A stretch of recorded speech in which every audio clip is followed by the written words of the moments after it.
Puisque j'ai commencé par quelque chose que j'avais jamais fait. Vous pourrez voir cette peinture en bas et vous verrez qu'elle est pas du tout brûlée comme elle est ici. Elle est pas, voilà.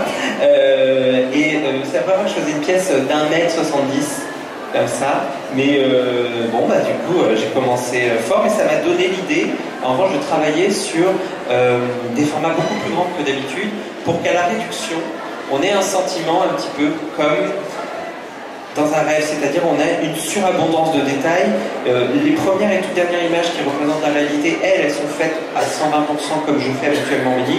En revanche, les images à l'intérieur du Pays des Merveilles, elles sont beaucoup plus grandes et donc du coup, à la réduction, elles donnent un espèce de sentiment d'une trop grosse profusion de détails, comme si on était pas tout à fait dans une réalité.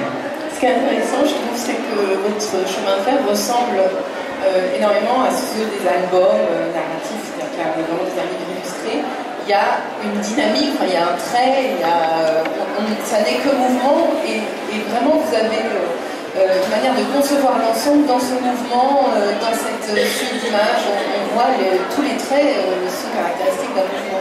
C'est vrai que j'essaie d'apporter un mouvement et puis j'essaie de penser au mouvement des pages aussi. Et c'est bon, vous voyez qu'avant je faisais des chemins de fer très propres. Et plus j'avance et plus je deviens brouillon. Là, je dois dire quand même qu'il est vraiment bordélique, ce chemin de fer. Mais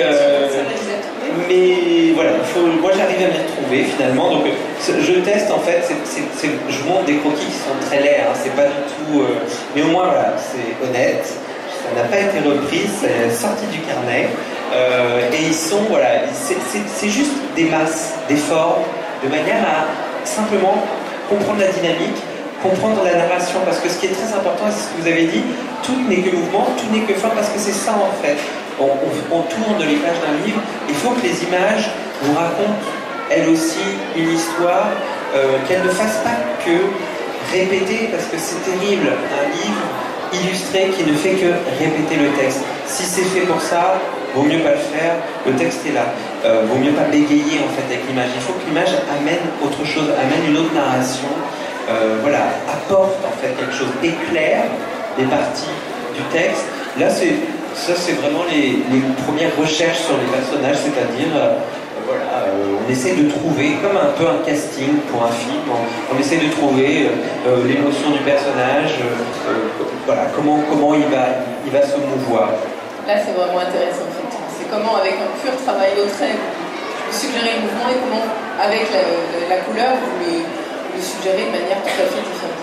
Ça, c'est sûr que au crayonné, on a un mouvement immédiat qui disparaît bien souvent malheureusement à la mise en couleur parce que c'est beaucoup plus long, c'est un quart de seconde et là c'est deux jours de travail, donc forcément on n'est plus tout à fait dans la même dynamique, mais on peut utiliser d'autres choses, on peut utiliser, là j'ai utilisé, on parlait des flous, là on n'est pas sur un flou de premier plan, là on est sur un flou directionnel, c'est-à-dire qu'on est sur un flou que va donner en fait la trace de pinceau, mais qui va amener le mouvement. En fait, le dessin, c'est un peu l'art de la triche, c'est-à-dire qu'on passe son temps à essayer de trouver des méthodes pour faire ressentir des émotions et faire ressentir un mouvement qui n'est pas là, puisqu'on est dans une image parfaitement arrêtée.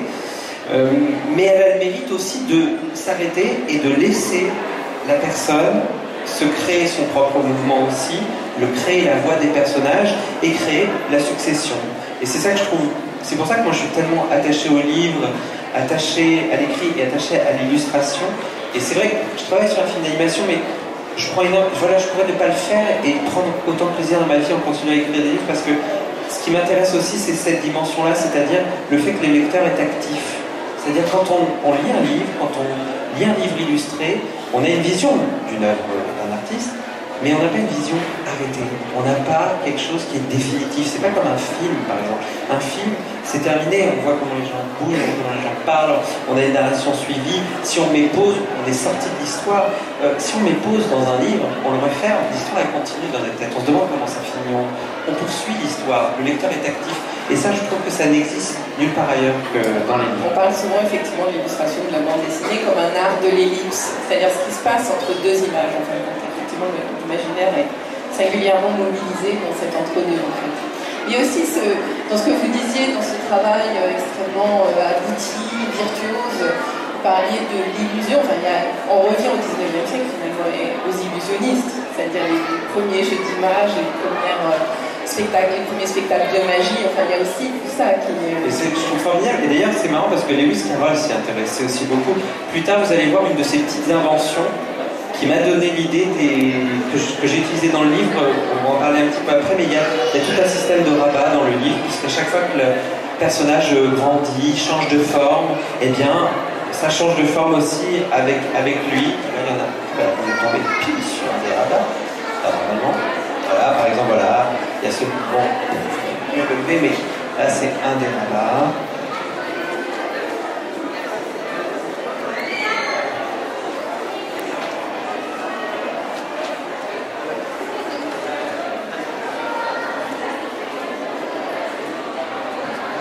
Non, voilà, c'était juste, on montrait, et vous avez pu voir rapidement, mais la typo aussi grandit, c'est-à-dire qu'il y a un jeu entre les deux.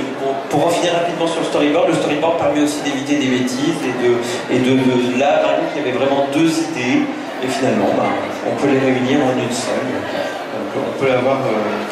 parce que c'était terrible, hein. Quand on a une scène comme ça qu'on a tellement envie d'illustrer, j'avais vraiment envie à la fois qu'on la voit déborder de l'image, parce que j'avais cette idée de rabat, donc il fallait que voilà, et à la fois j'avais envie de cette idée de compression, parce que c'est terrible, vous imaginez, vous grandissez comme ça dans une maison, donc j'avais les deux idées, soit je la fais à l'intérieur de la maison toute compressée, soit je la fais qui éclate complètement, et en fait rien qu'avec le petit œil à l'intérieur de la fenêtre, on comprend cette compression, parce qu'on se dit cette tête ne peut pas tenir dans cette tourelle. Et là on voit, donc on touche vraiment au moment où vous commencez à jeter d'idées. Comment ça se passe justement avec une œuvre comme Alice? Est-ce que l'idée elle vient de votre lecture d'enfant? Est-ce qu'elle vient d'une longue maturation parce que c'est une œuvre à laquelle vous avez forcément pensé? Est-ce qu'on est court-circuité par les images des autres parce qu'on est quand même sur des séquences un peu obligées? Comment ça se passe? Malheureusement un peu de tout ça. C'est-à-dire que on peut pas faire fi de tout ce qui a existé, c'est pas possible, c'est mentir, de dire oh non, mais moi j'ai mis de côté, j'ai tout oublié, j'ai fait. Non, on peut pas. Ça a existé, donc bon, voilà, on en a conscience. On peut pas non plus faire ce qui a déjà été fait, parce que ça n'a aucun intérêt, ça a déjà été fait. Mais d'un autre côté, il ne faut pas non plus être dans une posture, c'est-à-dire il ne faut pas... voilà, je fais la blague déjà, j'aurais pu faire Alice chez les Maasai si j'avais voulu. Il n'y a pas de problème, c'est-à-dire qu'il n'y a pas d'indication temporelle, il n'y a pas d'indication de lieu, il n'y a pas de description physique d'Alice. Donc si j'avais voulu, je l'aurais fait. Est-ce que ça aurait du sens? Pour moi, non. Parce que même s'il n'y a pas d'indication, dans ses réflexions, dans tout son imaginaire et dans les références qu'elle fait, et ce qu'on peut bien voir dans la traduction de Parison, on est complètement dans l'époque victorienne. Donc, faire aller chez Maasai, ça aurait été super original, j'aurais été le seul. J'aurais créé des images que personne n'a créées, mais en même temps, j'aurais pas créé des images d'Alice. Donc c'est vrai que c'est ça le truc, c'est difficile, c'est ça. C'est pour ça que j'ai mis ça, j'ai dessiné des icônes, parce que c'est vraiment ça.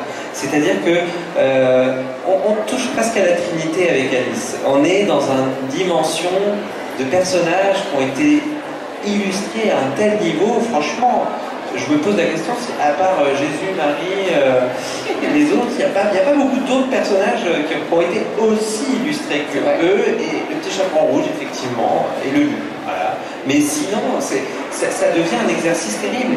Et là, par exemple, c'était le toute première image que j'ai fait, enfin, adulte, parce qu'enfant, j'en ai fait des dessins, mais adulte que j'ai fait, et là, c'était pour une exposition aux États-Unis, et donc là, j'étais complètement dans le mythe d'Alice et dans c'était l'icône pop, c'est-à-dire que j'étais pas en train d'illustrer une vraie scène du livre, j'étais pas en train de réfléchir à ma narration, j'étais plutôt dans le côté effectivement un peu sulfureux, un peu suggéré comme ça. Alors le Cheshire Cat, c'était un peu Lewis Carroll avec ses petites bouclettes.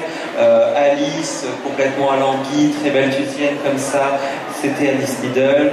Le lapin, c'est le seul qui changera quasiment pas. Finalement. Oh, quand même, si, il était vraiment pas très bien dessiné là. Hein. Oui, en termes de dessin, mais en termes de. Là, quand même. Vous avez gardé ça en mesure. Attendez, parce qu'il est mieux après, quand même. Le petit père, franchement. Oui. Il a eu un petit lifting. D'accord. qu'il y avait une sale tête. Mais oui, après, ce lapin-là, apparemment, il avait levé la patte. Voilà, attends, où est-ce que c'est? On y revient, voilà. Et donc c'était cette petite Alice Liddell, et c'était l'erreur standard, c'est-à-dire que on voit que elle s'appelle Alice, qu'il a dessiné, qu'il a écrit cette histoire pour une Alice, on dit ah bah elle a Alice, paf paf, c'est elle. Et c'est vrai, c'est en fait pas réfléchir beaucoup, puisque dès qu'on se plonge un petit peu dans l'œuvre et qu'on lit les écrits de Lewis Carroll, on voit que c'est quelque chose qui l'énervait profondément. Et d'ailleurs, il n'a pas laissé place en fait au mystère, puisque dès le manuscrit, lorsqu'il dessine le manuscrit pour Alice Liddell, il va dessiner une Alice comme ça, donc avec des longs cheveux bouclés, qui ressemble beaucoup à une photo de Béatrice Henley, et à la fin du manuscrit, il va mettre une photo d'Alice Liddell, et en dessous, on verra son portrait, et on voit que c'est pas Alice, hein, manifestement. Il a dissocié le corps et l'esprit. Il a tout à fait dissocié le corps et l'esprit, c'est-à-dire que autant elle a la malice de la petite, elle a sa façon, parce que lorsqu'il lui a conté l'histoire, il s'est servi du modèle qu'il avait. Mais en revanche, elle n'est pas du tout Alice. Et c'est vrai qu'il va d'ailleurs, parce que comme souvent c'est quelqu'un qui est beaucoup dans la maîtrise de Lewis Carroll, donc il va exiger de Tenniel, il va lui fournir des photos. John Tenniel, qui est le premier illustrateur. Sir John Tenniel maintenant, parce qu'elle est anoblie, oui. Et qui a travaillé sur les indications, quasiment les injonctions en fait de Lewis Carroll. Et ça s'est pas très bien passé. Son dessin est quand même clairement téléguidé par Lewis Carroll. En même temps, c'est fou parce que ni l'un ni l'autre n'ont apprécié leur collaboration. Bon, ils l'ont quand même réitéré 2 fois parce que ça a été un succès monstrueux et que, honnêtement, pourtant je l'ai illustré, le travail qu'il a fait était formidable. Il a laissé des images qui ont laissé une empreinte. Vous voyez tous les sacs là que vous avez, c'est Tenniel, hein, ce lapin-là. Et c'est, mais bon, en tout cas, ni l'un ni l'autre ne sont sortis satisfaits de cette rencontre. Et donc moi je suis reparti effectivement de ces premières idées. J'avais envie en fait un peu comme une espèce de polar d'essayer de retrouver Alice. Et donc je suis parti des dessins de Lewis Carroll, enfin ce qui est à César. Je suis reparti des photographies